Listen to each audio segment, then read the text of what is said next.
Hey future Year 12, so I'm here to help you navigate through the module that is Text and Human Experiences. Understanding this module stems from recognizing how we as a species are well connected. Human beings are sentient creatures with a complex set of emotions. These are traits common to all humans, molded through our unique experiences to form our human nature. A vivid insight into human nature and behaviour is witnessed in Things Fall Apart by Chinua Achebe, published in 1959.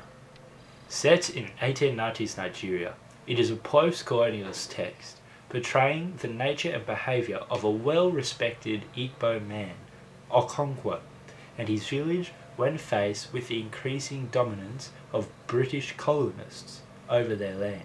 Achebe aims to revise a stereotypical portrayal of primitive Africans depicted in novels such as Joseph Conrad's Heart of Darkness. Constructing a neural presentation of both cultures, Achebe focuses on the complexities of the Igbo culture and their traditions, a stark contrast to Conrad's misconstrued characterization of Africans as tribal savages in the Heart of Darkness.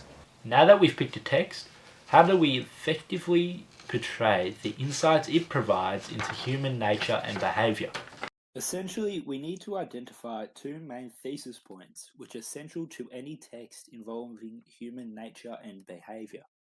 Visualize these points as a tree trunk, the solid foundation from which we build. As we climb the tree, these thesis points narrow into a specific theme within our chosen text. From the themes, the tree forms intricate branches and foliage, symbolic of the text-specific examples we choose to illustrate our themes and therefore support our argument. The whole tree represents a flourishing body paragraph in our competent essay.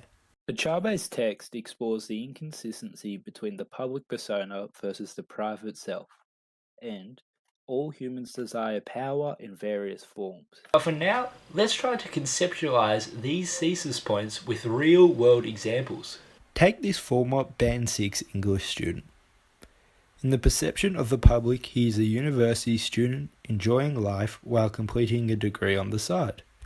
Yet at home he is my brother, who must deal with constant study and endless assignments, whilst finding the time to annoy me.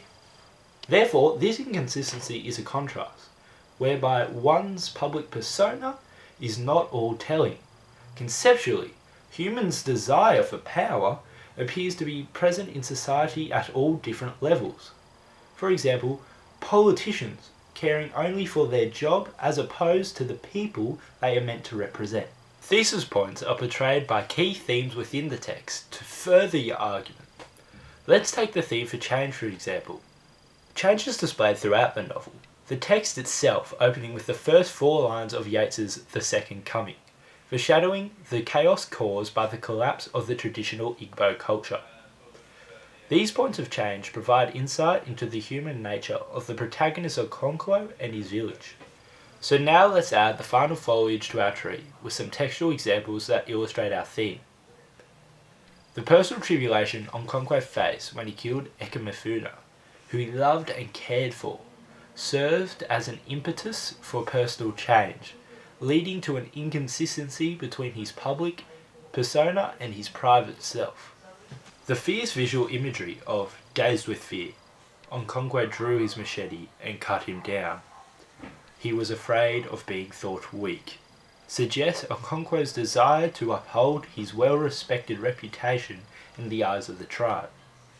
However, the inconsistency in his human nature is revealed when he returns home and falls into a state of depression, mourning the child who he came to see as a son.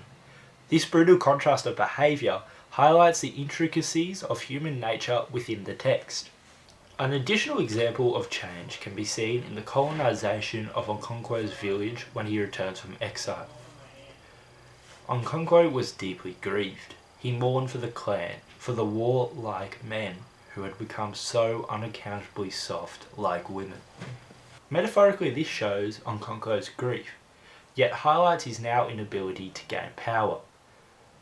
It was these very men who would have been his advisors, positions that have now become obsolete due to the intrusion of the church. This breakdown of traditional tribal structure spurs Okonkwo to kill a white messenger who tries to stop a traditional gathering.